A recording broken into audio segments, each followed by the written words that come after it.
afternoon, we're down here at the Criminal Courts Building, just coming out on a lunch break, and it's been a very interesting morning with the first witness being Kenny Ortega. And he had a little surprise for us. Apparently, right close to June 24th, Michael asked Kenny, "Are you happy, Kenny?" And Kenny says, "Yeah, I'm very happy. This is the happiest I've been in my life." And he said, "But are you really happy?" He says, "I'm very excited. The illusion's coming tomorrow. The equipment will be delivered tomorrow." And we're starting the illusion tomorrow, which is June 25th, 2009. Now, they did not elaborate on what the illusion was, but the only thing that we know that happened on June 25th is that Michael Jackson died. And you know this is going to feed the death hoax community. All this about Kenny Ortega talking about an illusion. It's incredible. And Michael just reiterated the equipment will be delivered for the illusion, June 25th. And then the next day, as everybody knows, what happened, what took place.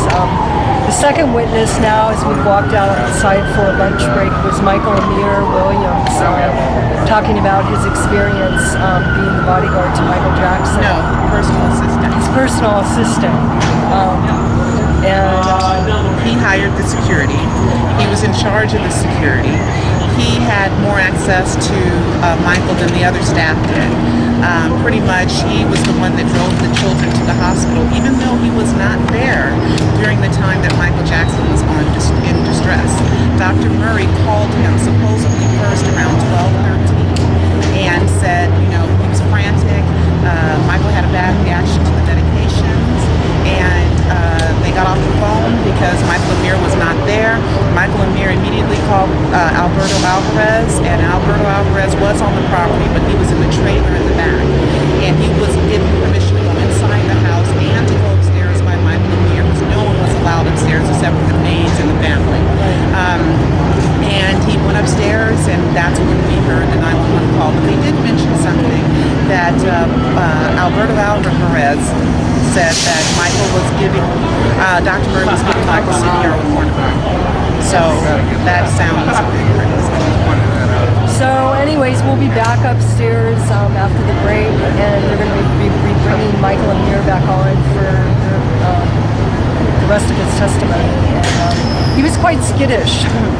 Very. He seemed very skittish. About why he hired his lawyer, Carl Douglas, and what was the purpose of hiring a lawyer when he really wasn't even there. Michael Amir did drive the children to the hospital. He said that the children were pretty much didn't know what was going on. It wasn't a horrible experience because they really didn't know what was happening, but we've heard Kai Che say that Prince went upstairs and that they were praying, you know, together, that Michael would be fine, but according to testimony here, Michael Amir said the kids were pretty calm, so they have some conflict. And that they didn't know very much about the story. The other thing that was very interesting about Amir is the fact that Murray asked him two questions that he thought were very unusual. At the hospital. Go back to the house, pick up a cream. Just minutes after Michael, they found out Michael was dead. And then when that didn't work, when Michael Amir evaded that and said the police took the keys, he lied because he didn't want to take Dr. Murray back to the house. Then Dr. Murray made up another thing and said, "I'm hungry. I need to go get food." You know, so Dr. Murray obviously wanted to get the heck up out of there. Now, I did see LaToya, and I did see Catherine. They were here today, Catherine, and Jackie's here as well. So we'll see if more family members show up, but Catherine's in her blue again. So. Yeah, she is. So anyways, thank you, Pearl, and everybody in the Death Hoax community and the Michael Jackson fan base. We love you guys. And hopefully we'll hear more about what this illusion is, because we know what the illusion that happened on June 25th is, but...